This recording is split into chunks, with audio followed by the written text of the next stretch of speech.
Yeah. It's George. It's Elaine. Come on up. Hey, Benny, listen to...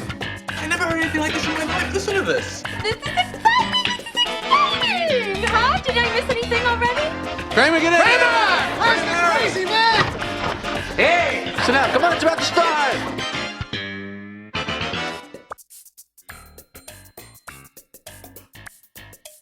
Hey, Vinny? Vinny, are you there? Hello? Alright, this is interesting. Hello and welcome to Seincast, a retrospective on all 180 episodes of Seinfeld. Normally hosted by two guys, but this week, just one guy who can barely run his own life. My name is Matt, and if my best friend / co-host were here, he would say, and my name's Vinny, but looks like I'm flying solo this week. You know, I was going to ask Vinny, hey, is this your least favorite episode? But the fact that he's MIA leads me to believe this is his least favorite episode. Looks like he didn't want to talk about it. And by it, we're talking about the 18th episode from Season 4, The Old Man, story by Bruce Kirschbaum, teleplay by Larry Charles, directed by Tom Sharonis, and original air date February 18th, 1993. A little bit of trivia before we get started here. Bruce Kirschbaum, who was a writer on Fridays with Larry David and Larry Charles, came up with this story based on his experience volunteering with senior citizens. And he actually brought the old man he was looking after, or at least visiting, to the taping of this episode, which is really sweet. Bill Erwin, who played the titular old man character, Sidney Fields, received an Emmy nomination, which is pretty interesting. More on veteran actor Bill Erwin later. Probably most interesting about this episode, though, is the Wayne Knight, Michael Richards relationship. We brought up on earlier episodes that Wayne Knight was brought in, intended to be like a spoiled son of the landlord, you know, this little bratty kind of character. But he eventually evolved into a sidekick of sorts to Kramer. And I think we played clips from a Nerdist interview with Wayne Knight, which is really fascinating, where he revealed that Michael Richards wasn't really digging this, I don't want to say shared screen time, but being tied into another character. I think Michael Richards really loved being an individual as Kramer, where he had the flexibility in the room to explore. And when you're, locked into this partnership, it can kind of limit you creatively. So, and I would argue this is the last time you see Kramer and Newman this close. We'll see them, making sausages, and we'll see them, running a bottle deposit scam. They'll do a lot of stuff together, but they'll never seem as buddy-buddy as they are in this week's episode. And I have a feeling that Michael Richards had a lot to do with that. I have a clip here of Wayne Knight and Michael Richards talking about the Kramer-Newman relationship. This time, I believe I had done like 4 or 5 episodes and was being used more when I came in and paired with Michael as a team. And in that episode, in the apartment, working with Bill Erwin, trying to steal his records, Michael decided he didn't like working this way, that part of the way he worked was on repetition and on feeling very secure in what he was doing, and mixing it up with another person on an ongoing basis was not something that really thrilled him. I wanted to be very, very careful that we didn't become a partnership. I wanted to make sure that there was enough differentiation between his character and mine. Now, all along, everyone said there was plenty of differentiation, and when I've looked at the show more recently, I think they were right. I also think that there may have been a little ego bull going on at the time. Oh, that's all right. We'll bleep that out. I was told that we'll figure a way, you'll come back, and in time I did, and that really begat me being the Goldfinger to Jerry's Bond. That really made Newman what he was in later episodes. Love a good James Bond analogy. We need more of those on this show. Seinfeld, Batman, Star Wars, James Bond. We'll mix it all together. It's sort of a shame that things didn't work out behind the scenes between Michael and Wayne. I think the characters together are just so great. This week I have some issues with it. It seems a little too buddy-buddy. But ultimately, I love Kramer and Newman together. In fact, I like that relationship more than I like the animosity between Jerry and Newman. That, while funny, gets old, gets a little stale over the seasons. Regardless, though, I'm glad that we had those clips of Wayne Knight and Michael Richards to speak on the matter. But I think this might be a short episode if it's just me rambling on and on. So let's get started. The life expectancy now is 72, I think, for men. 75 or 6 or something for women. It's amazing to think that just a couple thousand years ago, life expectancy was 30. Which, in our terms, would mean that you get your driver's license around 5, you get married at 9, divorced at 15. In your late teens, you moved down to Florida.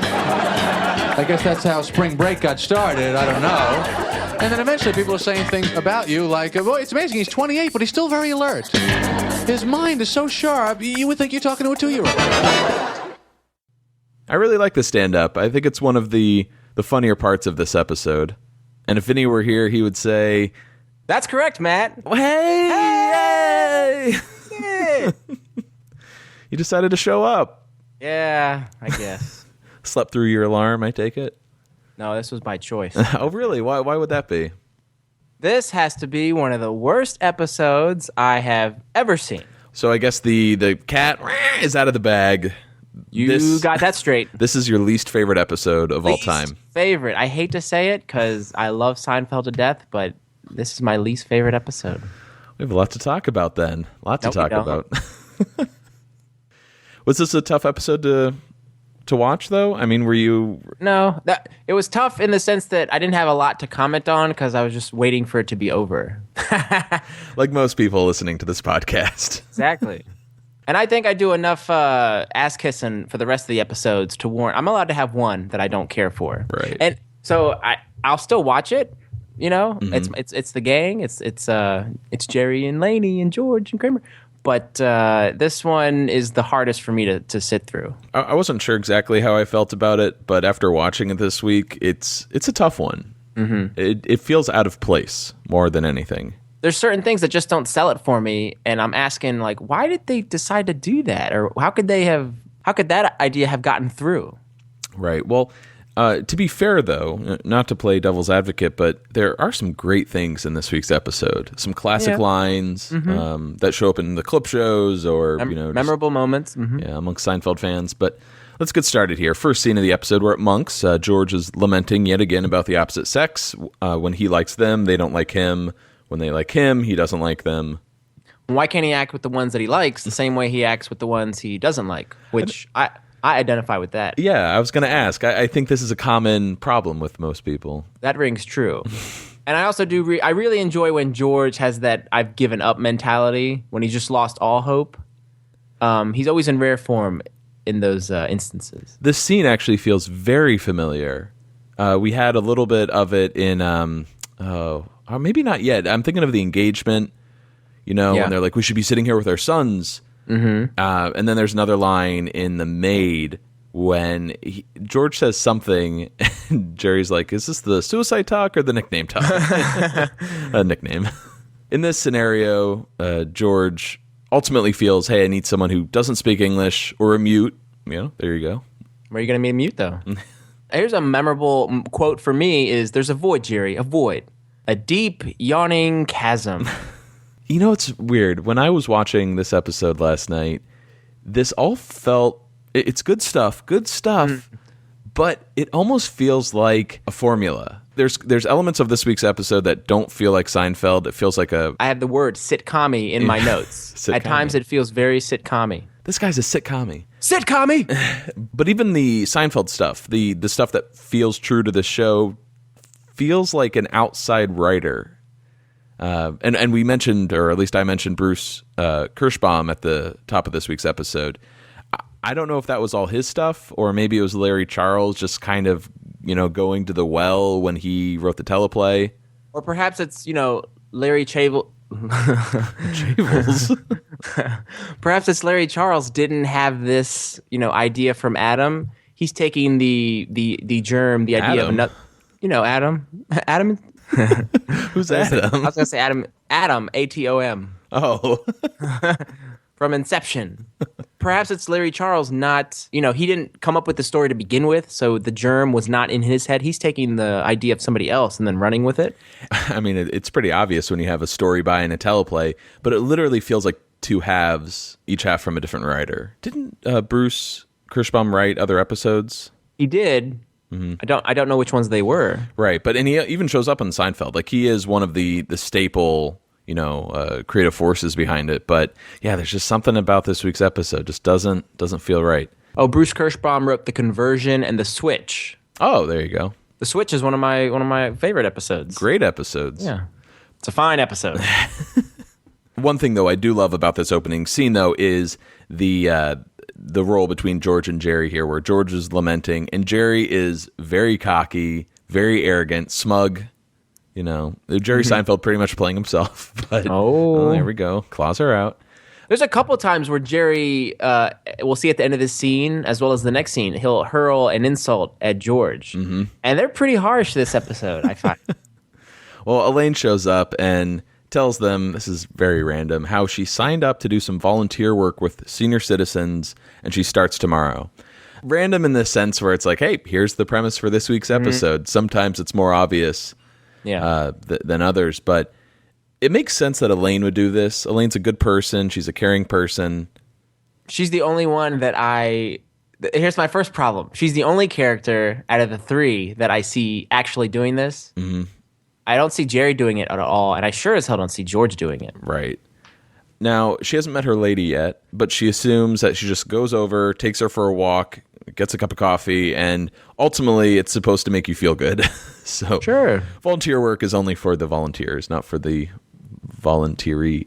So here, let's talk about this. George asks Elaine, "What did you get this idea?" Elaine's response, "Last time I had lunch with you here, you were going on and on and on about how you wanted to meet somebody who didn't speak English." What, do you break it in with her and then try it out on me? So I do like that notion of George having these same complaints, and he's just putting it out there in the universe, whoever will listen. And the fact that he gets called on it for repeating himself. Do you notice when Elaine says this, George kind of gives Jerry a glance as if to indicate, oh, I've been caught. Yeah. And sure enough, Jerry does call him out on it, which is great. But I wanted to point out, George and Elaine had lunch together. That is a bit odd. Let's see. We can go back to the dog. We can look to the thing with Susan when they need to figure out, why am I meeting you? So right there's no reason why George and Elaine would ever really get together. And I just heard that. I'm like, that doesn't happen. Jerry's got to be there. I'm just going to pick apart. Yeah, no, go for it, man. Nitpicking. Your criticisms are so gentle, though. It's so I know. I'm still going to give the episode an 8 out of 10, so. Okay. George realizes at this moment, hey, helping people is what I should be doing. He's, down in the dumps. He needs something to lift his spirits. Whereas Jerry, rightfully so, doesn't feel like this kind of work is for him. See, that I buy. Yeah, absolutely. But no, let's get Jerry involved in this. Jerry, you of all people should be doing this. Well, George is a little disappointed, disgusted in Jerry. What kind of a person are you? I think I'm pretty much like you. Only successful. Love that line. Ooh. So good. Meow. That's harsh. Elaine originally asked Jerry why he didn't want to help people, and Jerry replied, "I only like to make strangers happy. Once I know the person, it's a turnoff." I think of a comedian. He likes performing in front of an audience he doesn't know. Mm-hmm. So I do enjoy that line. But the way to end that scene is just so perfect. So. But it makes total sense, again, that Jerry would not want to help. Yet when we come to this next scene at the apartment, Jerry and George are both signed up for this volunteer work, which I feel like we missed something there. Why would he do this? Why would Jerry do anything? So they're talking to one of the oddest characters. Now, here's another problem I have. Hey, we're in agreement. And I'm being negative. I love it. Great. It feels good. This social worker reminds me of someone from one of my other least favorite episodes of all time, The Stranded.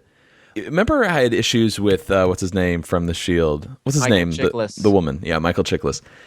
His character always felt out of place in that episode. Just felt weird. I get a weird vibe from this lady, too. She doesn't fit in with the Seinfeld world. She's so straight-laced. There's nothing comical about her. There's It's almost like she's in a drama or in some like Disney kid movie. You know, there's no Seinfeld quality about her. Mm-hmm. I know it's just a trench coat. We're really nitpicking, but it always seems like she's wearing a costume. Mm-hmm. It just doesn't feel right. The agency rep is played by Victoria Dillard, and she does look familiar. She was in Ricochet, the Denzel movie. She was in Spin City for 90 episodes. She played the character Janelle. She was in Ali.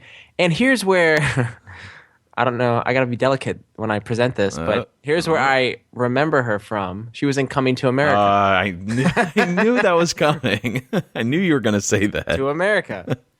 She played the bather in the original, and one of the dancers in the opening of the movie. So she is one of the... The royal penis is clean, your highness. Okay. I don't... Again, we go back and forth between that and Trading Places, but the more I watch Trading Places, the more it's like it's teetering back in favor of Trading Places. Mm-hmm. But Coming to America was my first Eddie Murphy movie that I saw, hence why I like it. But Dan Aykroyd and Jamie Lee Curtis, and those two old guys, they're selling Trading Places for me. I saw that her character name is Trish. What? This Victoria Dillard in Seinfeld. Oh, is it? Yeah, at least I think that's what she might be credited as. I should double check, but I don't think they ever mention her name. She's just agency rep. Just an odd moment, though, all in all, when she's talking to them. Hey, thanks a lot for your help. No laughs. There's no jokes. No. You think there would be something, I don't know, like George makes an awkward comment or... A belch, for God's sake. Something. But she heads out, and they go over their guys, which we've covered before. Jerry has Sidney Fields, 87. George has Ben Cantwell, 85. So those names are actually tributes to... Sid Fields is the name of the writer from the Abbott and Costello show. He also played the landlord in the show. But Jerry Seinfeld and Larry Charles were huge fans of Abbott and Costello, so they wanted to pay a little tribute by throwing that name in there. Mm-hmm. And then Ben Cantwell is the name of a pitcher from the Boston Braves, which dates back all the way to the 1930s. Oh, wow. That's crazy. I never knew that. So in a weird way, these old men could be those actual people. Yes, they could. So Kramer enters, and loud applause. I thought we were done with this. Mm-hmm. What's up, Diggity Dog? Yeah, it's a good nickname. I noticed the Kramer entrance video that was posted on our Facebook page, and I couldn't get over how often Kramer says, hey, hey, hey, hey, hey. We'll put that in our show notes if any of our listeners aren't on Facebook or Twitter. The montage reel of every Kramer episode or every Kramer entrance is insane. After the first... It's over 5 minutes. Oh, dude, after the first 3 minutes, I was kind of losing it. Mm-hmm. But yeah, it's fantastic. Jerry tells him, hey, we just signed up with a senior citizens volunteer agency. And of course, the K-Man thinks it's a con, a front for a money laundering scheme. Also could be bunco artists, bilking people out of their life savings. And he gets all of this info from... the alternative media. Yes. Kramer, as always ahead of the curve and quite the conspiracy theorist. As much as we dislike this episode, I have to say that Newman is one of the best parts, like the saving grace of this week's episode. Agreed. And what an entrance he makes, or at least the introduction with him. Kramer? Huh? Kramer? Kramer! Where are you? Kramer! Come on, I'm in here. Come on.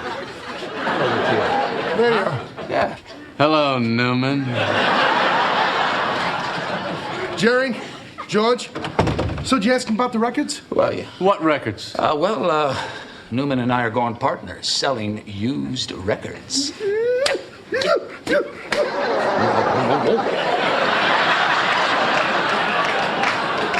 You know Ron's records down on Bleecker? They pay big cash for used records. Yeah, so we thought if you had any of those big, old-fashioned, useless records just, lying around, You take them off your hands, free of charge. Let me ask you something. What do you do for a living, Newman? I'm a United States postal worker. Aren't those the guys that always go crazy and come back with a gun and shoot everybody? Sometimes. Why is that? Because the mail never stops. It just keeps coming and coming and coming. There's never a let-up. It's relentless. Every day it piles up more and more and more, and you gotta get it out. But the more you get out, the more it keeps coming in. And then the barcode reader breaks, and it's Publishers Clearinghouse Day. All right. A couple things. Did you notice the greeting that Kramer gives Newman as Newman walks into the apartment, he kind of puts his hand on his shoulder as if to like soothe him and say, "What is it, buddy?" Because he had this freak out, this meltdown in the hallway. So something I mentioned at the top of this week's episode, Vinny, when I didn't know if you'd show up or not, is how Michael was kind of feeling like, hey, I'm not liking this duo, this relationship with Wayne Knight, where we're kind of like Abbott and Costello, for example. And this was kind of the start where Newman became more Jerry's nemesis as opposed to Kramer's best friend. Right. And I'm getting a weird vibe. The arm around the shoulder. I think later on, doesn't he like pat his stomach? They do this secret handshake, left, right. And then Kramer, with the back of his hand, woo, woo, woo, hits him in the stomach 3 times. And something about that always seemed a little aggressive because Michael Richards that wasn't in the script, That was improvised, yes. Yeah, so I'm like, is Michael Richards like angry at Wayne Knight?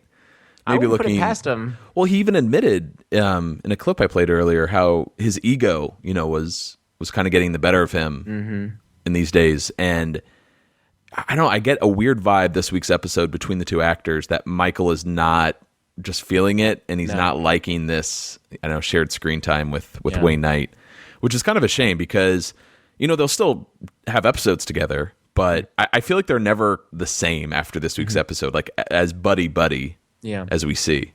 But we should also mention that this is the first drop of Newman's occupation. That's correct. When we were first introduced to him in the Suicide, I don't think he had a job, right? He was just known as the Super's son. No job, no woman. Yes. But now we learn that he is a United States postal worker. I always got the vibe that he worked at the post office then. Maybe he just got laid off temporarily or reassigned. Or it was raining. Yeah, could be raining. Yeah.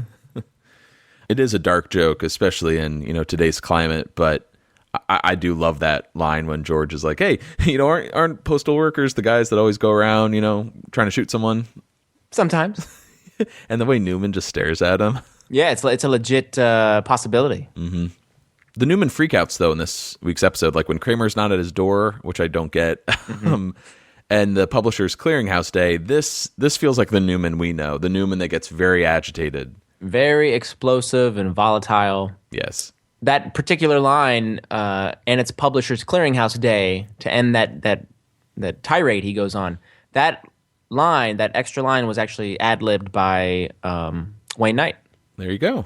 So ultimately, Jerry is just sick of them, which we'll see for the rest of the series. And he's like, "Hey, just take the records." And they do this another silly like high five thing. Mm-hmm. I don't know if that's specifically the issue Michael had, but I don't think it doesn't really work for these characters. I like them together, but I don't like this buddy thing going on with like secret handshakes. And if it was going to continue this way, then it probably wouldn't have been as entertaining or as enjoyable. It's kind of smart the way they decided to divvy them up. Well, let me ask you. While you're thinking about that, think about this. Do you prefer Newman as a Kramer friend, or do you like him more as a Jerry nemesis? Oh, Jerry nemesis, hands down. Mm-hmm.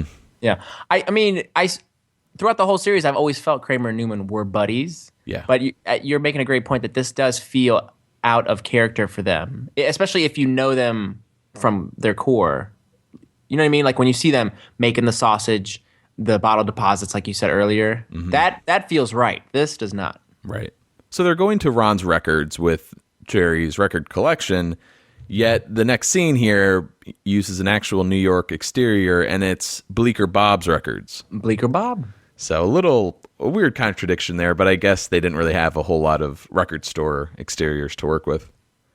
And inside, the guy Ron is looking through the records, and he ultimately says, "I'll give you $5. Right. We're going to play a game." What 3 titles? Well, what do you got here? You got Don Ho live in Honolulu, and Jerry Vale sings Italian love songs. You got Sergio Mendes. Now, come on. I don't know what I think about this scene. I love, as we'll talk about, Tobin Bell here as Ron. I guess the big joke here is just Kramer, sort of being...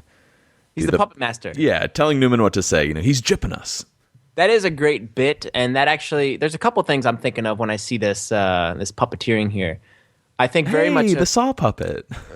That's a third one. Thank you. Sorry. I'm thinking of Gary with Selena Meyer in Veep, as he always whispers into her ear as she's addressing various people. And then even more closer to home, I'm thinking of Newman whispering into Kramer's ear as he's in the bookstore trying to win over Pam. Right. Well, the relationship here is that Newman, I guess, isn't confident enough to drive the bus. Kramer has to tell him what to say. He's gypping us. I don't like it. We'll be back, Jack. Or whether it's confidence or he's so weak-willed or easily swayed that Kramer will just whisper these into his ear and he says them blindly without even thinking. Mm-hmm. Ron of Ron's Records or Bob's Records, however you want to, whatever you prefer, is played by Tobin Bell. And I believe we all know him from the Saw series. He was in Saw 1 through 6, as well as Saw 3D. So that's 7 Saw movies. I also see that Saw 8 has been announced. Really? Yeah. We used to go see those movies every year. It was a fun little experience. I don't know if we saw all of them together. I know I've not seen 3D, and I can't remember if I saw Saw 6. If I saw Saw 6? Seesaw. I used to make that joke in college. Okay, it's a fun one. Did you Seesaw? And you'd find out that I'm just talking to a wall. No one's there at all. His name in Saw? Do you recall his name? A Jigsaw. Okay, Right? that's Okay. tough. Can I get a new host in here? It was Jigsaw, wasn't it? That's not. I'm going for his real name. Oh, I'm before he sorry. became All right. a serial killer. You're on Saw Wikipedia, I see. John Kramer. Oh, look at that. Yeah. John Kramer. Yeah, he, spoilers for the Saw franchise. Didn't his wife get killed or like she had a miscarriage and so he went on this weird revenge against all the doctors? That's how it started. I Or believe. something like that? Yeah. And then he was like dying of cancer. Made all these recordings knowing that he was going to die and still torture all these other people well into his death. I do recall that you know him from Gilmore Girls, or at least you pointed Scott him Patterson. out. Yeah, Scott Patterson. He was one of the detectives in like Saw 3 or 4. Forget that. In the Sponge. Are you sponge-worthy? And he's like, you going to shave your sideburns? Yes, I'll yes, shave I will them. definitely trim my sideburns. Tobin Bell was also in Goodfellas.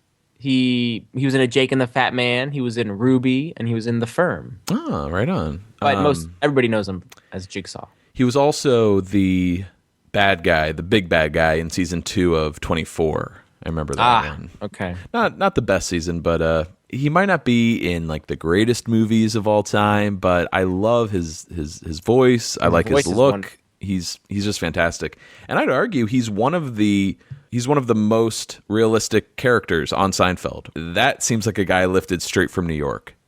I agree. You know, there's no BS. Grouchy record store owner who will never give a lot of money to somebody trying to pawn off some records. Right, and he's not bending to their will. He's not there to make jokes. He's just pretty straight with the guys. But anyways, we move over to Sidney Fields' apartment. Sidney Fields. Here we go. This ought to be good. Last week when we were trying to figure out how to close the show, I'm like, oh, should we do a line from this scene? And you said, no, you hate this scene so much. You refuse to quote anything from it. No, sirree, Bob. Or Ron. Well, let's burn through it pretty quickly here. A similar layout, first of all, to the Ross's apartment, I noticed. Mm-hmm. Door on the left, hallway immediately to your left. Similar to George and Elaine's future places. But Jerry arrives and tells the housekeeper that he's been sent from the agency, but apparently there's some confusion. She barely speaks English. Agency? There's this old man sitting in a little lazy boy, and he wants to know, what the hell's going on, or whatever. And he's a crotchety old man. Jerry tries to explain who he is, and he just goes on this tirade against the housekeeper, who we should mention is from Senegal. Mm-hmm. The woman is trying to steal his money, pretends she doesn't speak English. She plays that voodoo music. Yeah, getting a little insensitive here, trying to hypnotize him. But Jerry's trying to be nice. He's, trying to be friendly with him. But are you the boyfriend? I know she's got a boyfriend. Are you gonna kill me? I'm an old man, for crying out loud. You're gonna kill an old man, you coward. No, Mr. Field, look, really, here's my identification. I can't read that, you fool. Well, what's all this stuff? Trash, garbage. You throwing this out? I believe that's what you do with garbage, you idiot. You don't want any of this? Well, if I wanted it, I wouldn't be throwing it away, would I, Einstein? I have some friends that would really love to have these. I'll take it. I sure as hell not going to give it to my family. Well, do you want to go out and go for a walk, get a cup of coffee? With you? I'd rather be dead.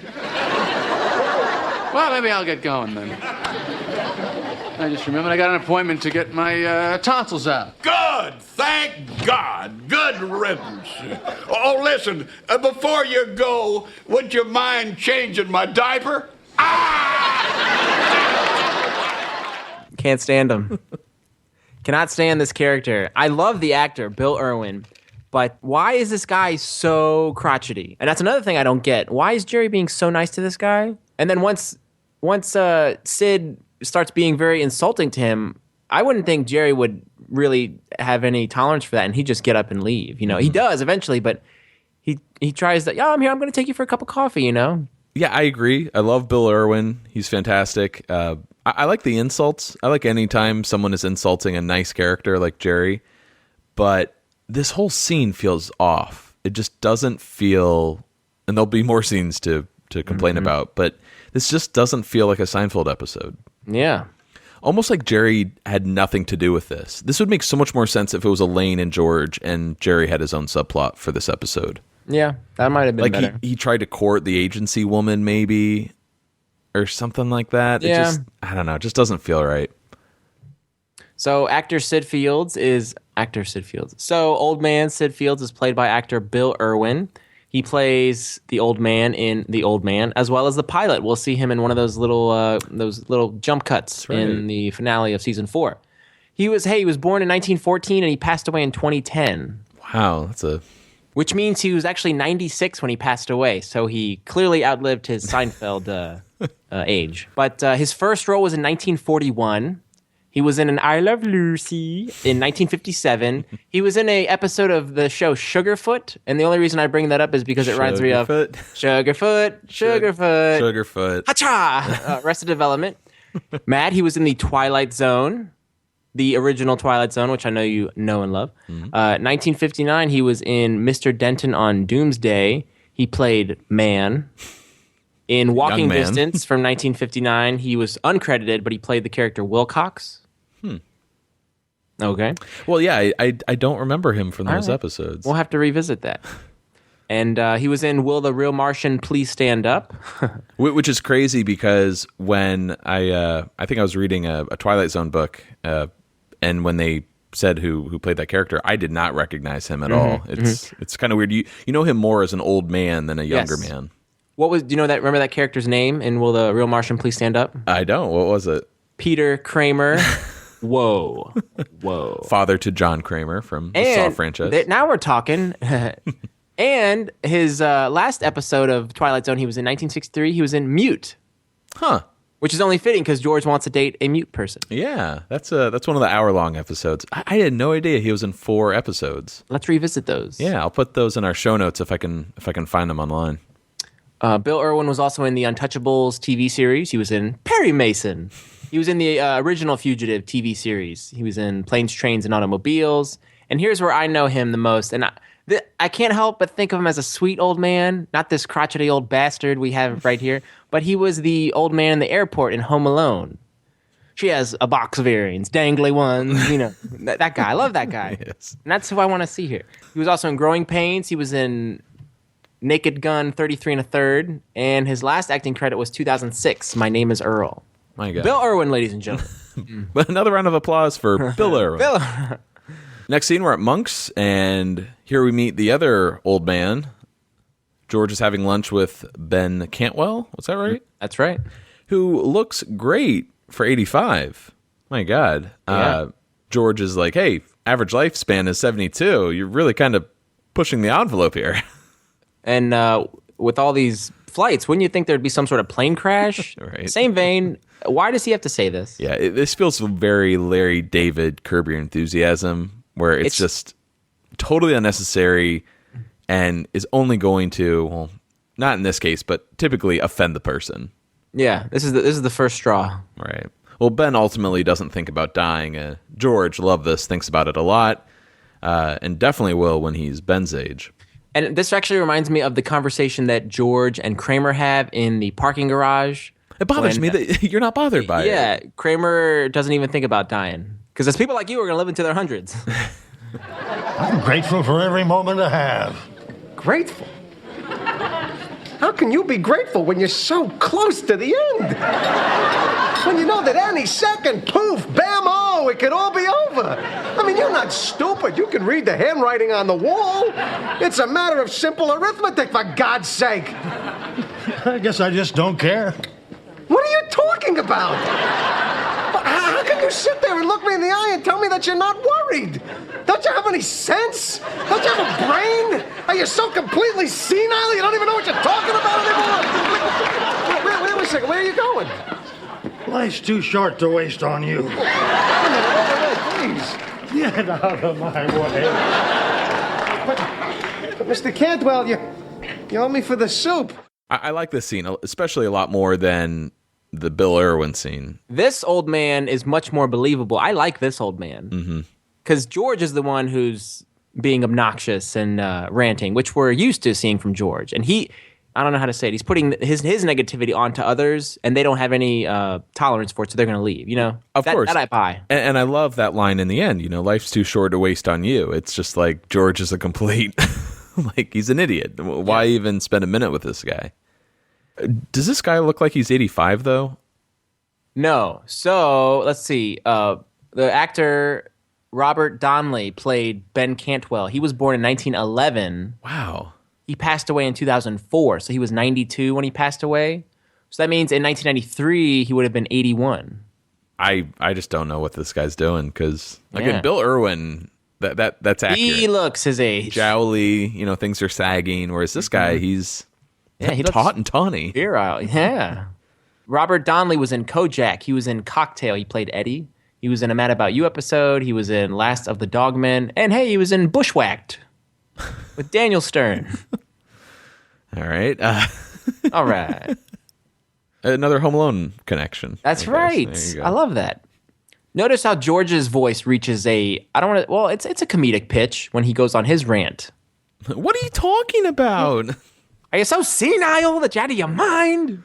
It's funny. I like these jokes, these moments. But as a whole, it feels like we're on another planet. Maybe it's because I don't know this episode that well. This might be, I'm not joking, the 5th time I've ever seen it. Are you serious? Yeah, I've never watched this episode.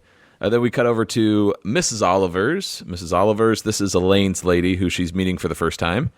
Elaine arrives to a dimly lit apartment and finds a woman just hiding in the shadows. Mm-hmm. As soon as she sees this woman, who we never see, you just see kind of silhouette, the back of her head. She notices something growing, a huge football-shaped lump on the side of her neck. It's my goiter, isn't it? I like this joke. I like this sort of, we never see this disgusting growth, but this is a good storyline, a good Elaine storyline for this episode. Mm-hmm. And the whole joke is Elaine pretending not to notice it or act like it bothers her. That seems in the realm of what a Seinfeld storyline would be. Yeah. Mrs. Oliver, this actually was news to me. I did not know who this woman was. She is played, or at least voiced by, Edie McClurg. Huh. And I don't know if that name rings true, but her voice sure as hell should. And when you see her, she played Grace in Ferris Bueller's Day Off. Grace! Oh, they think he's a righteous dude. That's Edie McClurg. She's much more known for her voice work than her acting roles. She's been in a couple movies, though. She was in Natural Born Killers. She was in Back to School. But, man, listen to this voice repertoire. Frozen, Wreck-It Ralph, The Life and Times of Tim, Cars 2, Adventures of Jimmy Neutron, and The Little Mermaid 1 and 2. And that's just only a couple. There's a whole lot more TV shows and movies. But what a voice. You know her face, especially from the 80s, 80s comedy realm. But I never thought of her voice really as standing out. You can tell while she gets a lot of work. Yeah, and now I can hear it now that I am putting the face, but man, how talented she is to mask herself and be this old, frail woman with a goiter. Yeah, she's great.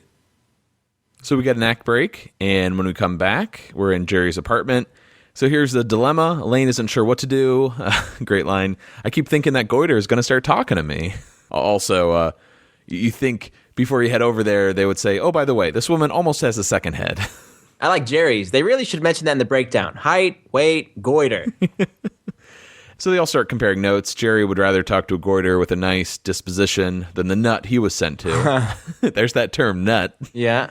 I had a really bad run-in with someone a few weeks ago, and I called you venting, just really upset, and you said something to me that made me feel so good. You're like, Matt, he's a nut. Don't worry about it. And that just, everything felt okay when you can just pass someone off as a nut.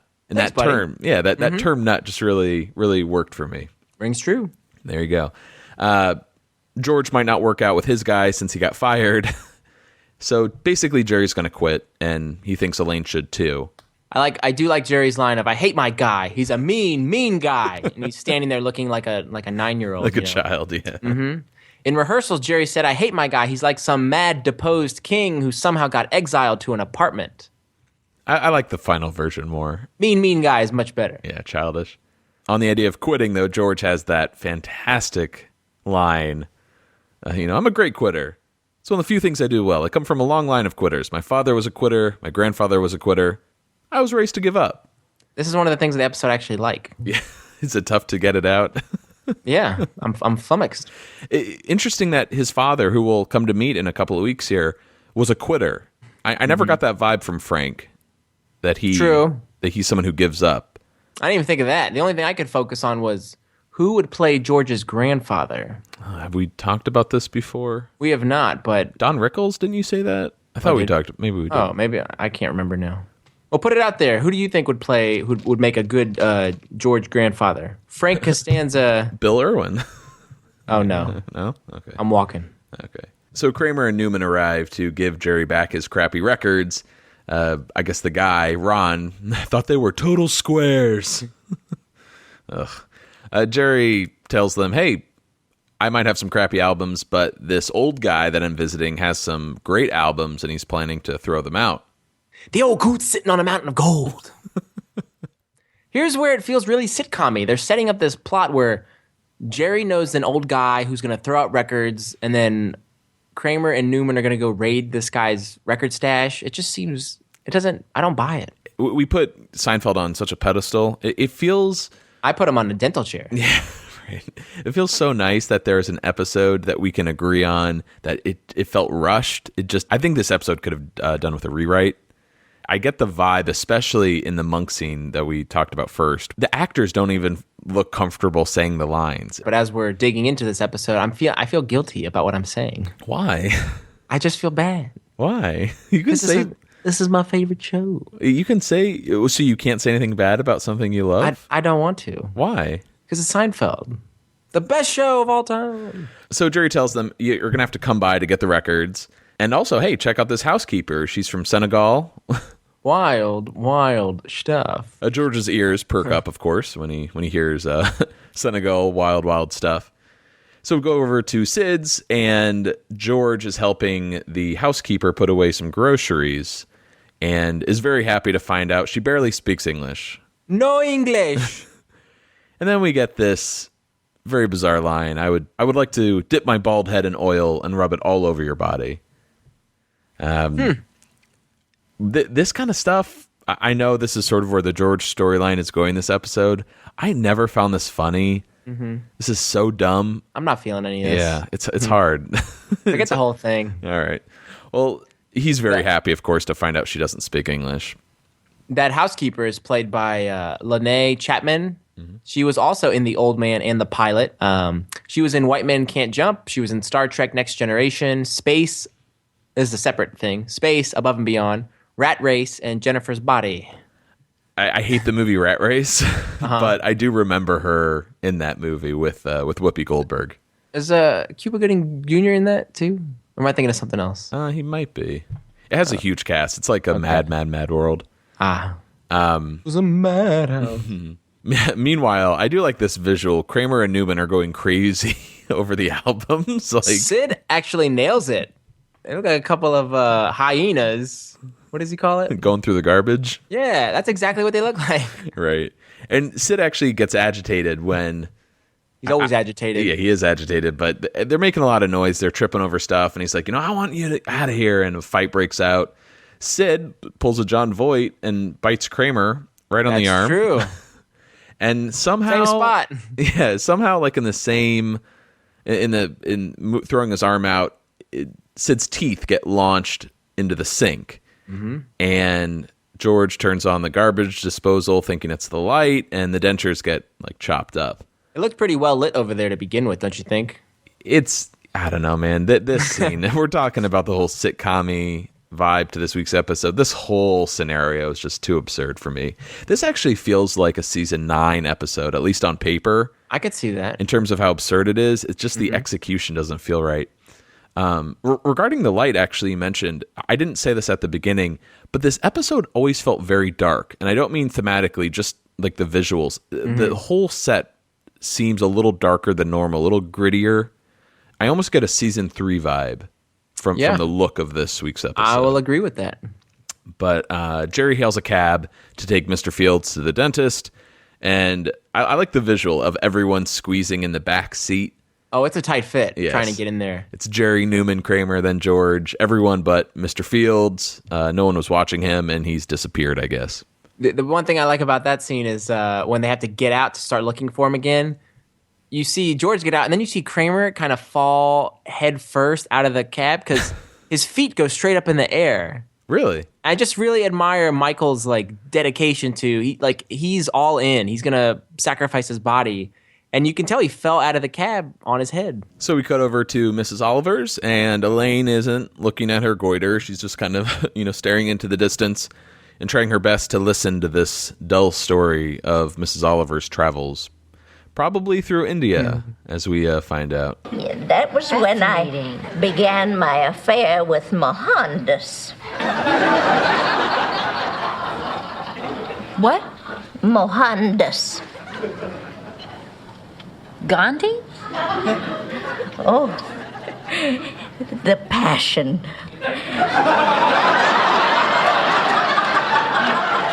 The forbidden pleasure.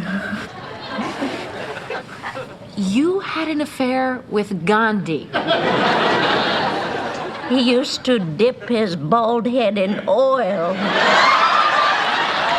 and rub it all over my body. Here, look. Oh my God. The Mahatma? The passion. The forbidden pleasure. I love that line. All over my body. Body. How does she do that with her voice? I don't know. I wrote body out, B-O-D-A-Y. Body. Yeah, you're right. What do you think about this? Another weird, eyebrow-raising moment. I like the entire Elaine arc of this episode. I buy it, and it's funny. And the way she ends that scene, as you just heard, is dynamite. Once again, lines being repeated by different characters. We heard bald head dipped in oil. George previously said it. Now Mrs. Oliver is saying it. So that was fun as well. Now, there was some material cut. It wasn't just Gandhi that she had a relationship with, right? That's right. Gandhi actually introduced Mrs. Oliver to Winston Churchill, and she told Elaine that he liked to paint. Her words, Winston Churchill liked to paint me. And Paint Elaine you? responds, yeah, paint you. And she says, pictures of me. What kind of a girl do you think I was? So, the joke being he would like to put paint on your body? I believe so. Well, Okay. because if she's going to let Gandhi rub oil all over her body, why not let Churchill paint her body? Mm-hmm. Interesting. So this lady has had, some pretty wild adventures. She's lived life. Yes. So we go over to Ron's records again, and a really bad ADR right at the top with Newman like, oh, we're supposed to be looking for the old man, but let's, try to sell these records or whatever he says. This all feels very jumbled. I never understood that the old man was lost. You ever do the jumble? I like to do the jumble. Did you ever get the vibe that the old man was lost? Wouldn't he have been just right behind them? Did he He can't go very far. Okay. And then at some point, like I feel like they didn't explain this. George is at the apartment waiting for the old man. Kramer and Newman go to Ron's records to sell the records, and Jerry goes back to his place to contact the agency. Yes. Okay. Maybe I'm just not, I wasn't paying attention, but I had trouble tracking what everyone was doing. $20. $20, you out of your mind? Take it or leave it. Take it or leave it. We got Al Jolson here. Al Jolson. Al Jolson? What the hell do I care about Al Jolson? I just soon hear you sing Mammy. This guy is nothing but a piece of crap. You are nothing but a piece of crap. A piece of crap. A piece of crap. I find you extremely ugly. I find you extremely ugly. Do you? You emit a foul and unpleasant odor. You emit a foul and unpleasant odor. Oh, is that right? I loathe you. I loathe you. That's it! Get out of my store! Make us! I'll make you! Wait! I don't find this scene that funny. I just like Tobin Bell, and I like the back and forth between them. I don't have any notes on this. Yeah. I loathe you. No, nothing? No. Man, we're really scraping the bottom of the barrel. Over to Jerry's apartment here. The agency lady that, I guess her name is Trish, maybe? She's laying into Jerry how he single-handedly destroyed the agency's reputation. Yes, but this is Tim Fields, Mr. Fields' son. Right. Jerry buzzes up Tim Fields, and he has to explain to everyone, hey, about the teeth and the garbage disposal, and how Kramer and Newman, were there to take his records. God, I can't tell you how just disappointed I am in this week's episode, because I get what they're trying to do here. This feels very Seinfeld, all this crap falling apart and Jerry having to explain himself, but it just doesn't feel right. Who is Tim Fields? Where's he coming from? He's played by actor Jerry Hawk. He was in LA Law, Murphy Brown, Bold and the Beautiful. He was in a lot of just TV. 6 Feet Under, 70s Show, Matchstick Men, Garfield, Saving Mr. Banks. He was in an It's Always Sunny in Philadelphia episode. He played Boss Hogg in The Gang Beats Boggs. Yes, the ghost of Boss Hoggs. And then he was in True Detective this season. He plays a pawn shop owner. Oh, cool. And I can't recall if he's appeared yet or maybe he's in one of the later episodes. Right on. But yeah, I don't know what the deal is with Tim Fields either. Yeah. Or the woman he comes in with who has no lines. I mentioned The Stranded earlier with, I forget his name again, Michael Chiklis. Mr. Pocatello. There it is. And Patty in Jerry's apartment. Yes. How weird that scene is. This reminds me of that scene where who is this character we've never met before? It just it feels like some pieces are missing this week. Yeah. Kramer arrives though and explains how they got in a fight with Ron. A real brouhaha. That happened as well in the when he came back from his fantasy camp. That's right. So the agency lady calls Sid's place, and since the line is busy, they all assume, hey, maybe Sid is home, and they all head out. And hilarity ensues as they all walk through the door, and there's the... does the housekeeper have a name? No. She's rubbing oil all over George's head. George isn't wearing his shirt. Mm-hmm. And it's just... I don't know, man. This does not... It's rough when you don't find something funny, but I feel like you can see the fingerprints all over this. You can see them trying to be funny, and that's even worse when it's not funny, and you can tell how hard they're trying for it to be. Here's the big moment where everyone's going to erupt in applause. It's interesting because I always love behind the scenes stuff and hearing alternate drafts as well as what could have been.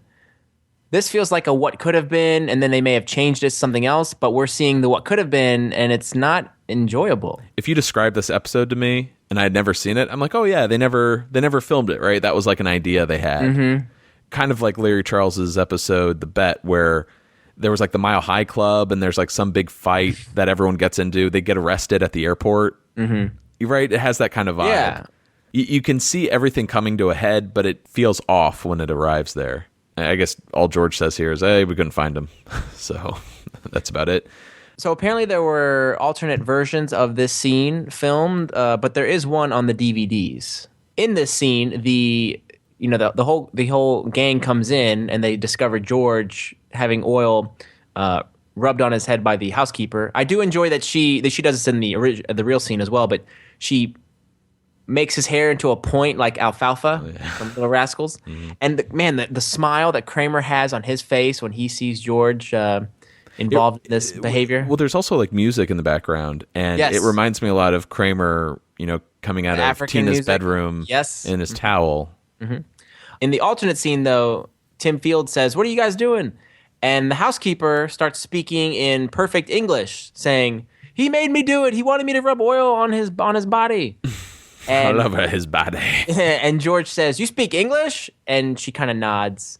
And George immediately reverts to liar mode, where he says, "Well, I'm not really looking for a relationship right now. I got a lot of things going in my life, so maybe it's not best if we see each other." Right.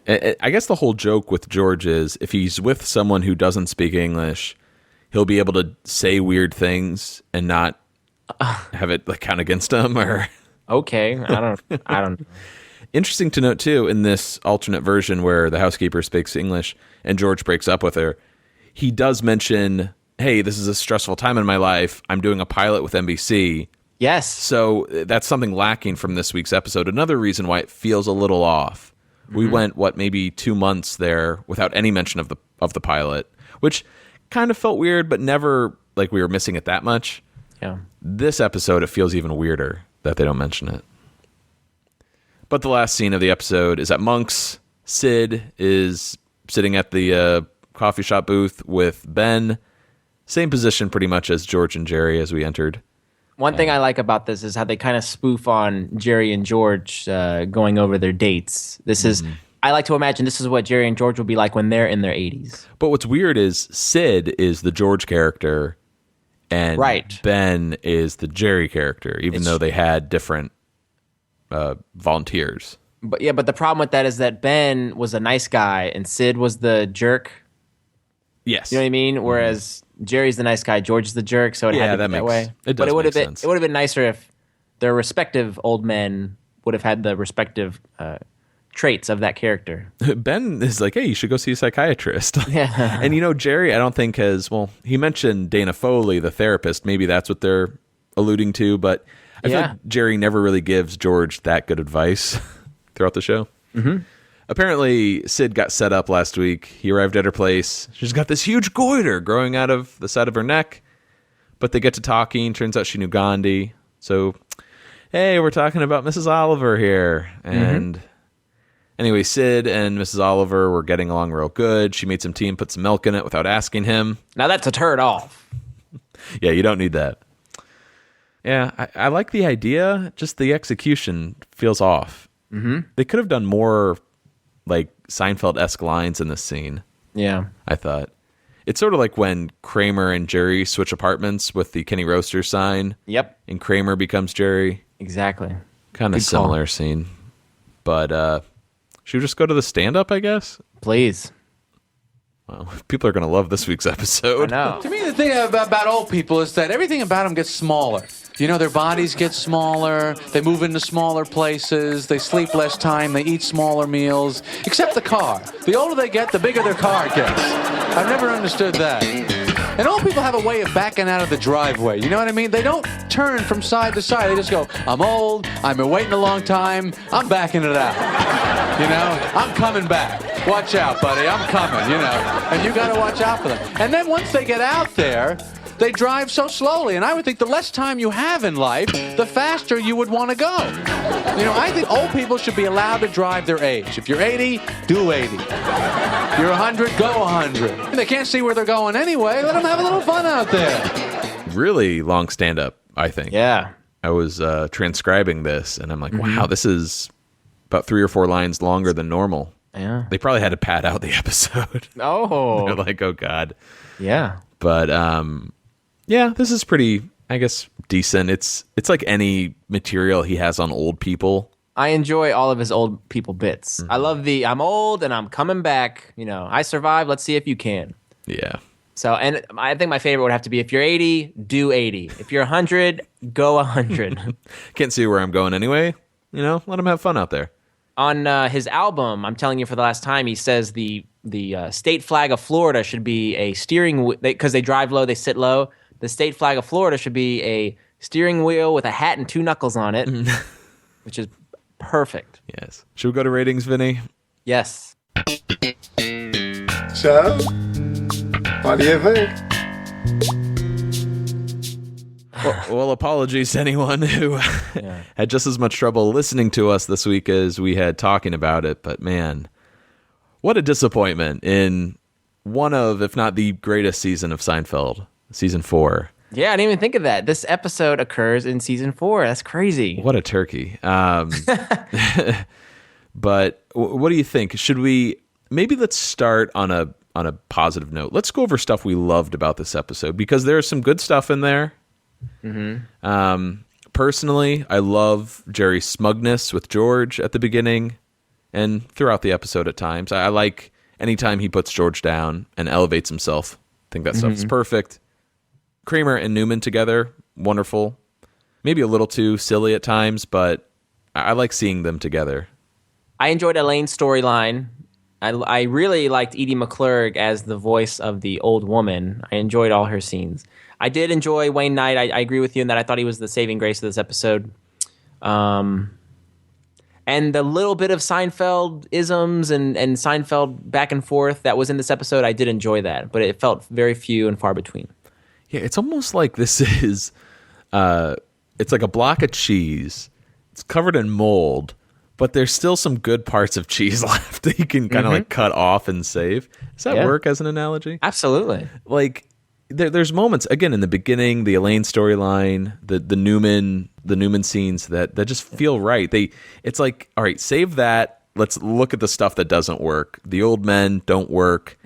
The agency bit doesn't work. You forgot you also liked Tobin Bell. Oh yeah, guest Tobin starring Bell. this week. Love seeing him. The third or the second half of this episode actually, I think needs a lot of work. Especially the ending as everything comes together. It just doesn't feel right. It feels very disjointed. What do you hate about this episode, Vinny? You know, we brought it up way back in season 2 that you had, you know, like a least favorite episode that you can't stand. What really about this episode over the years has you know really stuck in your craw? I really think it is the old man character of Sid Fields and how crotchety he is and how like he doesn't even give Jerry a chance once Jerry walks through the door. So they're already at odds, so that's one thing. And then I don't buy that Jerry would even consider doing volunteer work. Because Jerry says in a previous episode, what is it, with the nipple? He says, see, that's what's nice about the holidays. People helping other people who aren't, or how does it go? Something like, that's what I love about the holidays. People being helped by people other than me. Something like that. But Jerry would never agree to do volunteer work. So I find that really hard to believe. I think that's my biggest gripe with it. It's tough, too, when you hate a character, but you like the actor. The actor, Bill Erwin, great. As I mentioned at the top, he had that Emmy nomination, which is a little perplexing. I think that's more like, hey, this guy is, he's a veteran actor. Let's give it to him. But such an obnoxious, unlikable character. That's not funny to begin with. Like, it's not, it just doesn't feel right. And I think you pointed out throughout the episode there were swings at jokes and attempted storylines, and they just missed. Like the housekeeper, the whole Tim Fields thing, the agency, the woman who played the agency rep, just it didn't hit. The guest stars this week felt very lacking, other than Tobin Bell and Edie McClurg. When you're doing 22, 24 episodes a season, they're not all going to be perfect, but it's just a shame that you get the vibe that, all right, this season is wrapping up. We've got about 6 episodes left, but we have a few stinkers. It kind of reminds me of episodes from season 3, like The Good Samaritan or The Parking Space. Just episodes towards the end of the season that, while okay, just didn't really land as well as earlier episodes. But yeah, ultimately, we don't like the characters. The jokes don't really land this episode. Characters don't behave normally, like Jerry and George. We got the Kramer and Newman buddy phenomenon, which works, but it's pushed a little too far. I think for our liking. And who do we have to blame for this entire episode? Elaine Marie Bennis. She's the one who comes in and says, well, I'm set for tomorrow. It's like you can see the jokes and the plot coming from a mile away, which I know Larry David was very opposed to. Yeah, you want it to be... Larry David could always polish an episode, so when you had the final product, it just felt so clean and so streamlined. This episode just seems to hit a lot of roadblocks along the way that just... They're so jarring to us, I think, who love Seinfeld so much and overanalyze, that it's hard to get back on track at times. So once you get to the end, you're like, what the hell was that? What did I just watch? But there is, I hate saying this, there is another episode this season that I might not hate as much as The Old Man, but I would possibly put in my bottom 5. So suddenly a new contender has emerged? Is that what you're saying? I haven't watched the episode yet, but... I think I know what you're talking about, so we'll see. Well, let's do some rankings here, or some ratings here. This is a can't stand ya for me, my first can't stand ya of the run. And I'm going to give this 5 dirty Sid Field diapers out of 10. Oh. Real stinkeroo. So I would agree, Matt. I think this is a can't stand ya, but I'd even go as far as to add a new category to it, which would be, well, it sucks. But I feel bad saying that, so I'll keep it as a can't stand ya. And I'm going to give this 5 football-shaped lumps jutting out the side of Mrs. Oliver's neck out of 10. Oh, boy. Not one, not half a goiter? No. I was thinking about other episodes that I dislike as much as this one. The Stranded would definitely be in there. Okay. I'm also not a fan of the statue episode. And I also dislike, still to this day, the busboy. Can't stand that episode. Yeah. What would you throw in with The Old Man that we've already discussed? 2 of them already come to mind. Would be the Heart Attack. Oh, wow. And the Revenge, I think. Oh, Revenge is a good one. Yeah. You mean a bad one? Absolutely. Oh, good. Yes, a good one for the bottom 5. I'm just joking. What was that? I don't know. Yeah, what I'd like to do, though, is I'd like to start ranking these episodes someday. All right. I think our bottom 10 will be very easy to do. Yeah. Well, we got 3 already each.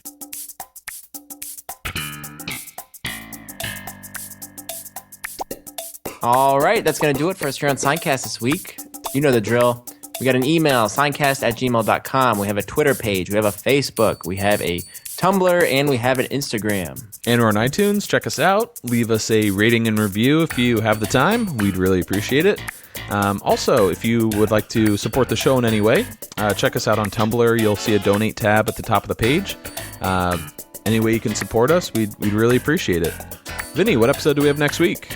We're discussing the 19th episode of Season 4, The Implant. You know that Jane Mansfield had some big breasts. But for now, I'm Matt. I'm Vinny. Signing off. Seincast is not endorsed by Castle Rock Entertainment, Sony Pictures, or NBC. It is intended for entertainment and information purposes only. The official Seinfeld site can be found at sonypictures.com/TV/Seinfeld. Seinfeld, the Seinfeld logo, and all names, pictures, and audio of Seinfeld characters are registered trademarks and/or copyrights of their respective trademark and copyright holders.